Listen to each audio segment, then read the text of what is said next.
Hey guys, Peter Franson here from christiangeekcentral.com and Spirit Blade Productions. I want to talk to you about Operencia, The Stolen Sun on PlayStation 4. This one's been out on Xbox One and I think PC for about a year now and has finally arrived on PlayStation 4 consoles. As soon as I saw the first trailer for this, I was like, ooh, this could totally be my kind of game. It's a first-person, grid-based, turn-based fantasy dungeon crawler, if you can put all those together and have an image in your head, with a nearly even focus, I would say, between combat and exploration with environmental puzzles. I've played over 5 hours now at this point, so this is kind of a first impressions review still, but I'll let you know what I thought. First off, it starts out with a kind of an info dump tutorializing the first combat that you enter into. It was kind of a lot. It really, before you could even make your first choice in combat, there's a bunch of little windows popping up. Be patient, read through it. It's not too overwhelming. It just starts on a kind of a slow note, but it's worth reading and getting to know the system. It's not an overly complicated system at all, especially if you've played other first-person dungeon crawlers, but I think it's worth thinking about, because the combat does require some thought. It's not super easy breezy, but it's not like a real tactical experience either, I think. So you create one main character, but you control a growing party of adventurers as you advance through the game.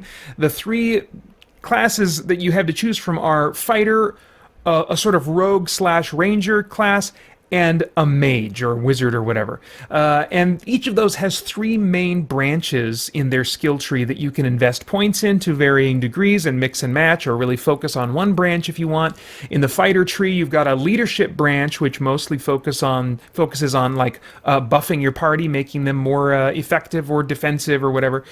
You've got the armorer branch, which basically turns your fighter into a tank that can like sponge up a whole bunch of damage and taunt and draw attention to themselves to take focus off of your other party members. And then you've got the tactics branch, which is more about doing offensive damage, both as an individual and helping your party do offensive damage a little more. The rogue ranger class, his trees include alchemy as the first one, which is about healing your party and about doing poison damage over time. Second branch for him is stealth, which involves kind of hiding for a bit and then, critical damage strikes on your enemy. And then gambler, which I'm not interested in at all, but it is kind of interesting. It's a risk-reward branch where you can be much more effective in combat and doing something, maybe kill an enemy in one blow, but there's a risk to yourself. You might damage yourself. You might even kill yourself. So if you're feeling adventurous, then you can go that route. And then finally, in the mage class, the three branches include Arcanist, which does basically damage and stunning your enemies as its focus.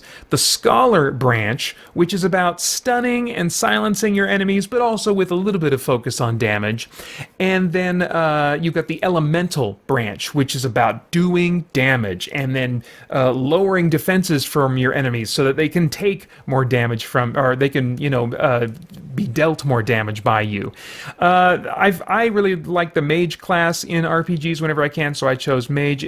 I felt like the spells and the things that the abilities you could learn in your tree did have a wider variety in terms of just like spell variety, offensive spell variety, than compared to, say, the Bard's Tale 4 Director's Cut, but it's nothing close to a game like Pillars of Eternity or the old Neverwinter Nights 1 and 2, or Dragon Age Origins and stuff like that. It's much, much more limited in scope than those.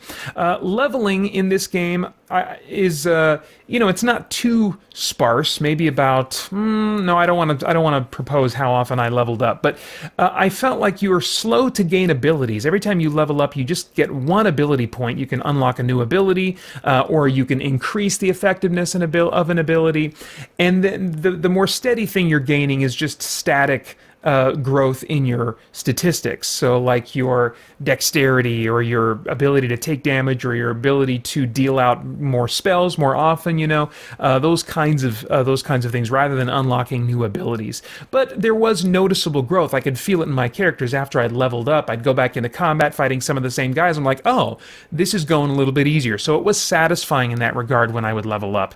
I also found that the loot was frequent and meaningful. About every other fight, I would get something that would at least really give me pause to consider whether or not I wanted to equip it, or it would be obvious that I should equip it. So I was pretty satisfied with the loot. Still haven't run into a store yet, despite the fact that I am gaining gold after combat a lot and also finding it here and there. I don't know if I've just missed it, but, I'm like over 5 hours in, haven't run into a store yet. That's a little bit odd. You also, and this is one of my big complaints of the game, you can't grind for enemies to gain experience or loot. If you want to like get the edge in an environment and kind of over level yourself a bit so that you can really just lay waste to the enemies in that dungeon environment, that's not really going to be an option. There are also not a ton of enemy encounters, so a limited number of enemy encounters, because you don't, it's not random encounters. You see your enemies walking around, on the board. It is grid based, and you have the option of making the grid kind of visible, which I recommend because the environment doesn't always look very blocky, which is, I think, a good thing, but sometimes it can make it a little awkward to figure out, oh, how am I supposed to move and advance here? And so I like to have those grid lines just faintly visible, which is an option, so that I can move around more easily. There's also a mini-map that can really help. Sometimes I end up just kind of looking at the mini-map to steer myself around instead of, judging that based on the environment, because you do have free movement of your camera to look around. It's just you move in a, square by square grid-based fashion. But anyway, what was I saying here? So there's not a ton of enemy encounters. You can, one nice thing is if they're facing the other way, and you can come up behind them and catch them off guard and, surprise them, and you get, a few free whacks at them or some kind of, advantage or something like that. And so that's kind of nice. But I wanted more frequent combat. I actually would have preferred random encounters with enemies that do not get cleared out, so I can level grind and also just enjoy the combat more, because I do like the combat in this game. But they are going for more of an even focus between combat and, as I said, exploring with puzzle solving that's more environmental puzzles. So it's not a bunch of abstract, puzzles that you run into, like, say, in Bard's Tale 4, where you come across, okay, here's a board in front of you with a bunch of pegs, and you got to move the pegs to unlock the thing. It's not really like that. It's mostly you got to look in your environment to find an object and bring it from this place to another and put it where it needs to go to, trigger the opening of a secret door or something like that.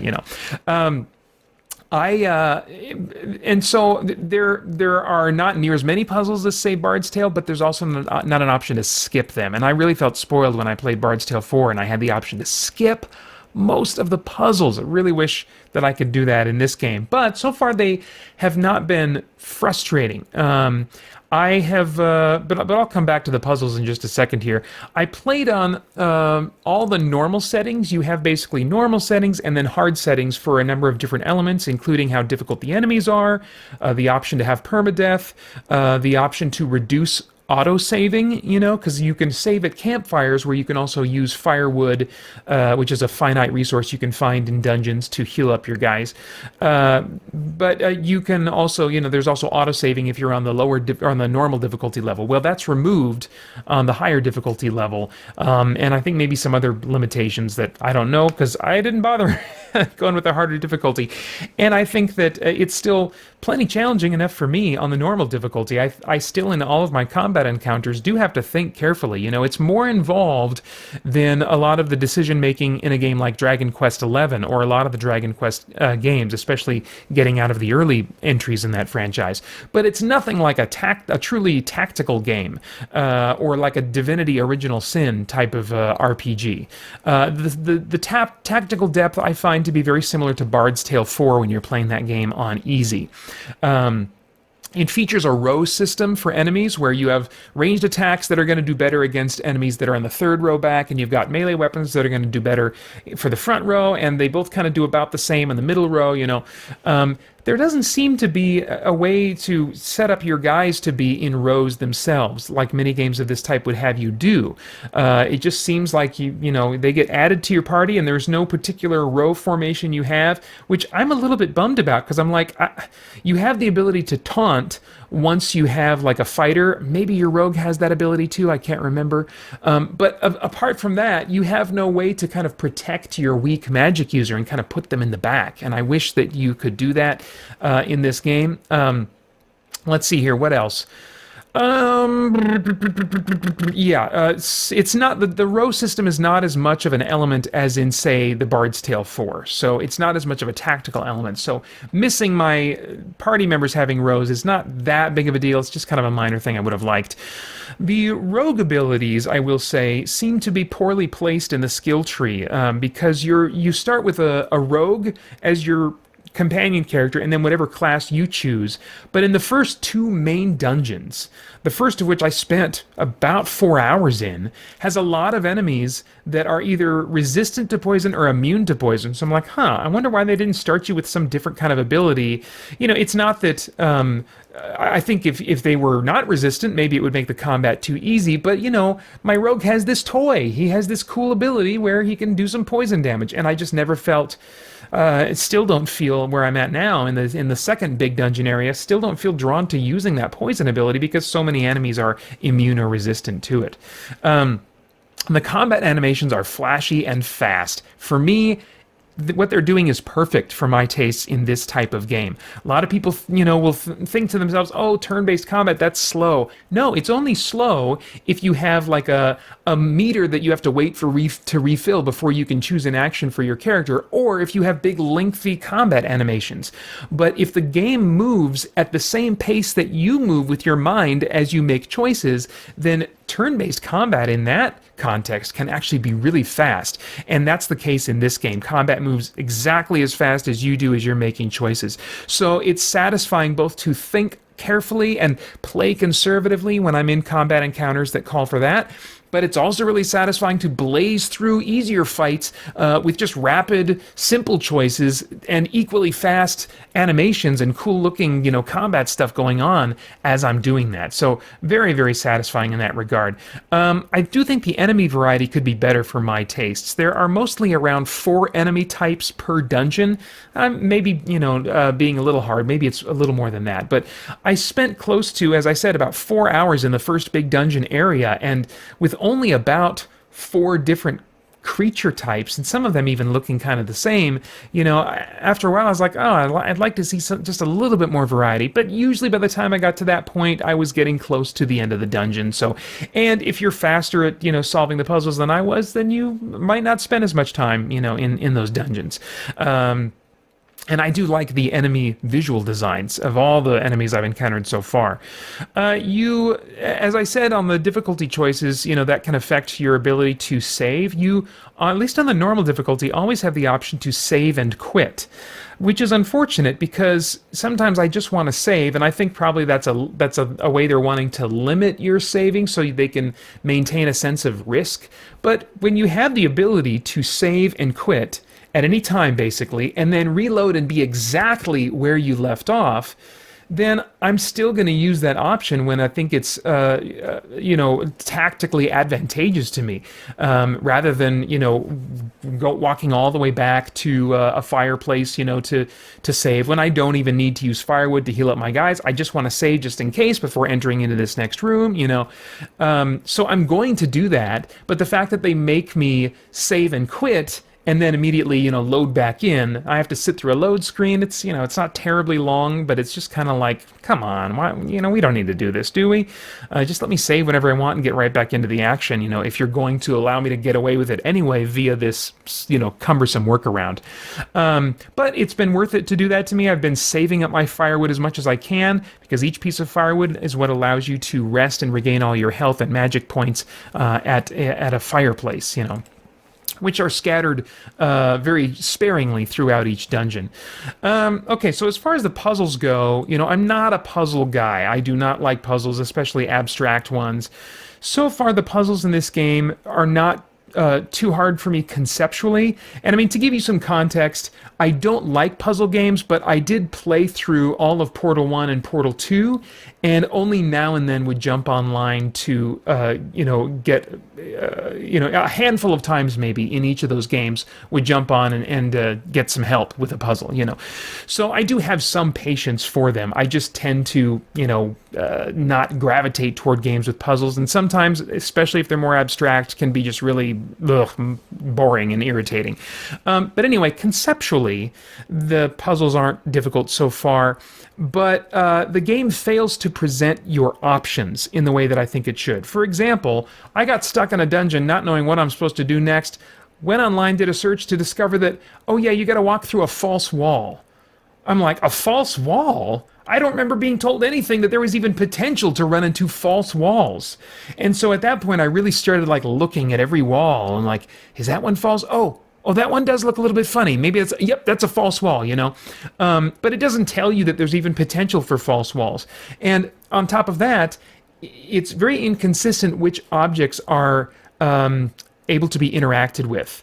There are, about half the chests that you run into that can be opened, probably more than that actually, but sometimes you'll run into chests that are no, it's not that it's locked, it's just not an interactable object, I'm just hovering my reticle over it and nothing, In the same way, there's a puzzle that requires you to light torches. And I see torches all the time in this game, but they're not necessarily, when I hover my reticle over them, they don't get highlighted. There's nothing that indicates that they would be interactable, except for the ones that are needed for this puzzle. And not only that, but they are placed in between grid spaces. So, they're not. It's not natural that your reticle is going to pass over them. You might walk right past them, not even think about them. They're just scenery and decoration, And so to get online and find, oh, I gotta pay attention to torches now. And so I feel like to go through the rest of this game, I'm just going to have to resolve to have a browser open next to me to look up, puzzles as soon as there's a hint of me feeling oh, I'm not sure what to do next, rather than waste any time, trying to just think about what in the world does this game want from me. Because the alternative is for me to spend a ton of time whenever I'm going through every space of every dungeon, running my reticle over every object, seeing if it gets highlighted or anything, to figure out if it's usable. And I just am not interested in playing the game that way. I like exploring and seeing the environments, but I don't want to be doing that kind of tedious work in order to figure out what the game will or won't allow me to do to get through the dungeon and just exit, navigating menus and the combat selection, I find really runs great on the PlayStation 4 controller. I'm never asked in this game so far to control a mouse cursor with an analog stick or anything else that just smells like a really rough port of a PC game. It seems built to be played with gamepad, and I so hugely appreciate that. I have no complaints about how this game controls on the PlayStation 4. The visuals, I think, are great. They got a nice D&D style aesthetic. I'm totally on board for that kind of aesthetic. A lot of people will say, oh, that's boring and it's overused. I love it every time. If it ain't broke, don't fix it. And so I'm totally on board. There are some frame rate issues here and there, but not terrible, and I think the world looks beautiful. Much more beautiful, especially up close compared to Bard's Tale 4, which had a lot of really kind of a sketchy graphics, or what do you call it, textures, up close. So very detailed. Also has some unconventional surprises. It borrows from the D&D vibe, but it definitely has its own world with its own ideas. It features lots of voice acting and story, which is really unusual for this type of game. Mostly it's character side chat as your characters are resting at the campfire or in other instances, and it's mostly fleshing out their personalities, although they do frequently talk about their current objective, which sometimes drops hints in those conversations for, what you need to do to solve the puzzle in front of you, But these conversations do come at the cost of creating your own personality. Your character just kind of has its own personality. You're not making dialogue choices, really. In fact, I don't think I've run into a single one yet. You're just kind of watching it play out. You have some choices about what your character looks like, but not a lot, you know.